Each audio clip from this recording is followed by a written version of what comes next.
So guys, before we get started, don't forget we do have that amazing discount code thanks to Tier 0 Games going on right now. And all you have to do is put in ZWGames5 to get 5% discount on your total order at tier0games.com. The links will be in the description below. What's up YouTube? Dow here from Zephyr Games, bringing you what Rob does best, a budget Salamangreat deck. Now, this is probably one of his most successful budget decks to date, as he did take this to Nottingham Regional and finished in the top 16, and then he also took this to the locals the next day and finished second. So this is a budget version that all of you guys out there that picked up the structure deck can actually play, regardless of stuff like Phantasme and Signet Mining.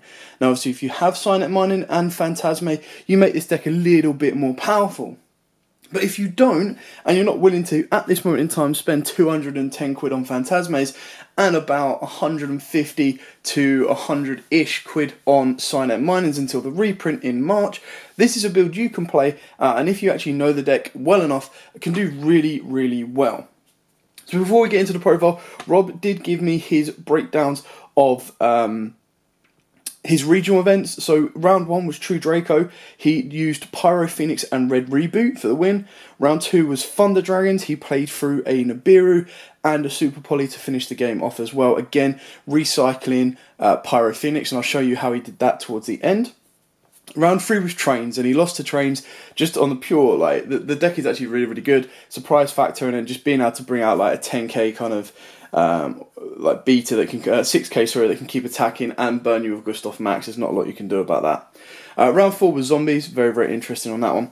Round 5 was Gren Manju, he won that as well. Round 6 was Orcus Striker, and he lost that one, just out-resourced on that. And then round 7 was Orcus Striker again, and he won that one as well. So, that was his matchups. I'm now going to take you through the profile, show you exactly what he's got and what makes it powerful even in a budget version. Now, he does play triple Salamangreat Foxy, all quite straightforward on this one. The one thing that I realised when testing against him is the amount of resource management that Salamangreats have. I mean, you've got Foxy, Spinny, Jaguar, Falco, and Paro, plus Gazelle in a sense that can all special summon themselves. You've got Gazelle that can be recycled from the graveyard, and then you've got Foxy, Spinny, and Jaguar that can just keep summoning themselves from the graveyard every turn. So as long as you're spinning back the correct card with Jaguar, you're just able to keep going and keep going and keep going, and actually eventually out-resource your opponent. Especially when you can recycle the traps as well, it can get quite daunting. Then, of course, we've got Triple Flame Buffalo. Now, this one got a reprint in the most recent OTS pack, so it's not as hard to get hold of, and is very, very cheap and easy to do so. And this one, of course, is when it's sent to the graveyard, you ditch 1, draw 2. So that's where you can put Foxy in the graveyard or Spinny in the graveyard without using their own effects, and then go from there. Triple Spinny, of course, again, straightforward on this one. This is your extender to go into your rank 3 plays. He doesn't play Sea Archiver. He says he doesn't like it. I'm not too sure why he doesn't like it. But he's just decided not to play it. It might be something that he'll look into in the future a little bit more in depth, just to be able to go, alright, maybe it is worth playing. But for now, he doesn't play Sea Archiver. Double Jaguar, obviously we all know the importance on this one. Recycling from the graveyard, bringing itself back, and then, worst case scenario, being able to do piercing on certain cards. Then for the one, obviously we've got the 1 Foul, the 1 Gazelle, and then the 1 Lady Debug. Again, Debug does its kind of job as it needs to be, as it's Stratos, but because it's not a Fire Cyverse, it doesn't trigger Gazelle or anything like that. But because you've only got the 1 Gazelle, you kind of need to play the 1 Bug, and then the Foul is just an additional extension. He plays the 1 Falco, and then one thing that I always give him like a dig for is he plays the 1 Salamangreat Mole. Now, he doesn't use it for, I think he's used it once for the shuffle and draw effect, but it's mainly because it's just a free extender, the way he sees it, which is understandable. It is literally just a free special summon of a Salamangreat monster in order to go into your links should you need to. And sometimes just playing a card like this that normally people play catches your opponent off guard and they're like, what? Or they'll play like a, so what I mean by this is they'll play a card that will stop your combo early on. So let's say you've got 3 monsters on the board and they're like, alright, now's my time to use my Rage if you're in a mirror match, or if you've got 2 cards on the board, now's the time to use my Ding, anything like that. They'll go, okay, Ding, send, or Rage, pop 2. Then you just go Mole for a free summon, because Mole during the wave is if you link summon this turn, so it can happen at any point as long as you've link summoned. They'll be like, right, okay, cool, I've got you, I've stopped you, you're not being able to do wolf or anything, and then you just go, okay, mole, and then you continue your plays off from there. So it can be very, very powerful in a sense that it will catch your opponent off guard. But again, when you've got Silent Miners, this is probably one of the cards you would cut out for that. Triple Ash Blossom. Recycling Ash Blossom in this deck is nuts. Triple Effect Veiler. Again, if you've got Imperms, probably play Imperms over Veiler. But Veiler does the job just as well. And then, surprisingly, he main decks 3 Nibiru. Obviously, this can be a massive, massive brick. But it seemed to work for him. Every time he got into trouble, Nibiru was there to save him. Like, at Locals the other day, someone went to go cowboy him for game. And he went, no, Nibiru. And that really, really caught the opponent off guard. So that was very, very interesting. Moving on to the spells. Triple Call by the Grave. You want all your effects to go off as consistently as possible. Double Pot of Desires. As long as you've got that Gazelle in hand, Desires does not matter. Triple Will of Salamangreat. Again, I forgot how busted this card is. This card's so good. Again, every turn go, just revive a Salamangreat. Not even revive like a specific level or a non-link Salamangreat. It's just like, revive Salamangreat, revive Salamangreat. And if you really, really want to, you sack it off and bring back as many as possible, equal to a link rating that you control. So again, really crazy, and it's a way he gets into Pyro Phoenix quite nicely and easily. Then a lot of one-offs, you've got your Foolish Burial, Salamangreat Circle, Salamangreat Sanctuary, Upstart Goblin, and he does play the one Transcendence. Now again, Transcendence will be a card that will probably be cut should you put in Silent Minings. But the way what he explained to me with this one is it lets you dodge stuff like Effect Veiler, because the Effect Veiler will target, you'll chain this, bounce the card out, and then the card is no longer under the restrictions of Effect Veiler, and you'll get the additional effects from there. Not to mention that during your opponent's turn, should you want to play it this way, you could quick play, go into a Pyro Phoenix. So you go into a Pyro Phoenix on your turn, maybe not nuke their board. If you want to nuke their board, by all means you can do so, and then Jack Jaguar, put the Pyro Phoenix back into your extra deck. Then during your opponent's turn, set this, they do their board, they try to build it, they go into battle phase, you quick play this, turn your Pyro Phoenix, re-link it into another Pyro Phoenix, and completely nuke your opponent's board, and put them back to square one. So very, very good intuition on that one. And then for the traps, of course, double Rage and single Roar. The fact that you could just keep, if you do this correctly, you can just keep looping these cards is insane. Rage non-target destruction is mental. Not to mention it has a second effect as well, where it can just, if you don't have a link monster, you send a Salamangreat to pop a card, which can sometimes all you need. And then Roar is just mental on itself. Very, very powerful card. The fact you just keep recycling it and you only ever have to play one of it is mental. Let's do the side deck first, and then we'll do the extra deck. So for the side deck, he's got triple Gamma Seal. Again, just being able to take out your opponent's main control monster, so like a Ding or anything that's keeping like a Crescendo live, you can take that out and off you go. Triple Reboot, deal with all those heavy back row decks. So like he said, he faced a couple of Dracos, and then any kind of other like Salamangreat mirror matches, stuff like that. He does have the ability to kind of push for an OTK in a sense, and that's the one thing you've got to make sure you do with Red Reboot, is you have to make sure that your plays can finish the game off, otherwise you will lose under Red Reboot. Triple DD Crow, I personally love this card right now.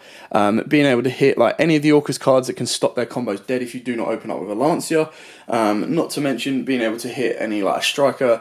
If a striker player was to go, okay, I've set up my grave with 3, I've searched out an engage, I'm about to use my engage, you DD Crow before they use it, banish one of the spells, they're then just getting a search, which can cause them a couple of issues as well.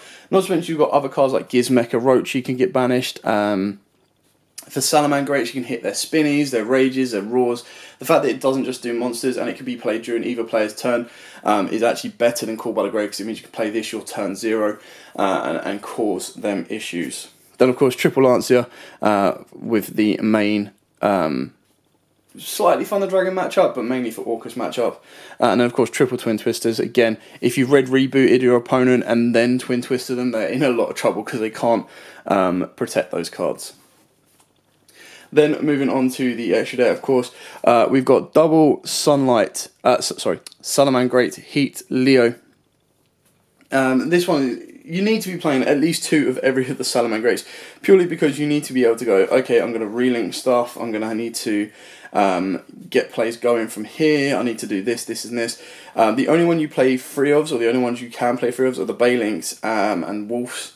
Other than that, you're playing 2 Heatleo, 2 Pyro Phoenix. Now this was like the MVP for him, because not many people were playing the Pyro Phoenix engine. They were so used to the standard Salamangreat plays and boards and the way it operates that when a Pyro Phoenix gets dropped, it causes them a lot of issues. Now, not only does it nuke the board, but if your opponent has a Link Monster in graveyard, it can revive the Link Monster and then burn your opponent for the equal attack of that monster.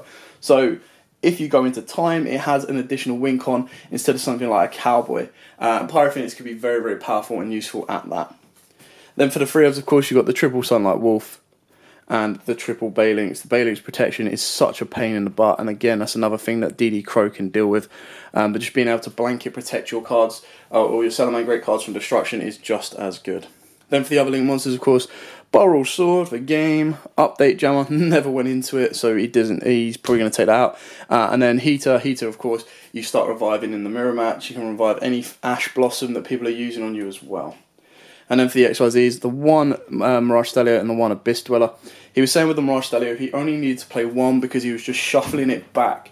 It was one of the first targets he would do in early game, shuffling back with Gazelle, not worrying so much about the Sunlight Wolf, managing the way that the Sunlight Wolf works, and then use Jack Jaguar the next turn to put the Sunlight Wolf back. And if it ever got into trouble, he would usually be going with the Pyro Phoenix play, as that was his main kind of win con. So you'd disrupt with Rage and Roar, and then your opponent be on the defensive and set all their cards, and then you'd Pyro Phoenix, get rid of all the set cards, and then you'd move on from there. So that is it for his extra deck and his entire main deck. Again, very well done to Rob on that one, taking these to a regional as a budget build, doing very, very well, just missing out on top card. Like we said in Donald's Madolce video, the places for that regional were so tight. Like literally a 5-2, which was the same as Rob, got 8th. So it all came down to head-to-heads. That's really what changed the outcome. And so it kind of just happens. Like that's just what the bubble is. If you lose an early game and that person drops out, then that could come back to bite you in the butt. But still, taking a budget deck like this to an event like that, and then being able to go to locals the next day and finish second, kind of shows how powerful Salamangreats are. And I don't think they will go unscathed in the upcoming ban list, but if they do, and the prediction of Orcust get stopped, or they just lose Babel, and Thunder Dragons take a knockback, then I think Salamangreats could possibly be the best deck coming up. And obviously the ban list does hit us, or the ban list is expected to drop no sooner than the 13th of January. So the hopes are that we will release, which is Monday next week. So the hopes are that we'll have the ban list either announced. I would really like to have the ban list announced at some point this week and go into effect on Monday the 13th. The chances are it will probably be announced on Monday the 13th and maybe go into effect the following Monday. So I'd like it in effect before our regional, but you never know. Anyway, I hope you like this idea. I hope you like the budget version of it. Again, those guys at home that have built this deck but haven't been able to afford or get hold of Imperms and Phantasmes and of course Silent Minings, this is another option that you can run and use, and it still does very, very well. It loses a little bit of consistency with the Silent Mining, but that's also quite good as well, because every time you activate Silent Mining, if your opponent ashes you, you kind of cry a little bit because you've just negged 2. But still very, very good, still uses the power of the deck, and can still cause your opponent a lot of issues. But for now, thanks for watching. Don't forget to like, comment, subscribe, share, and until next time guys, as always, happy dueling.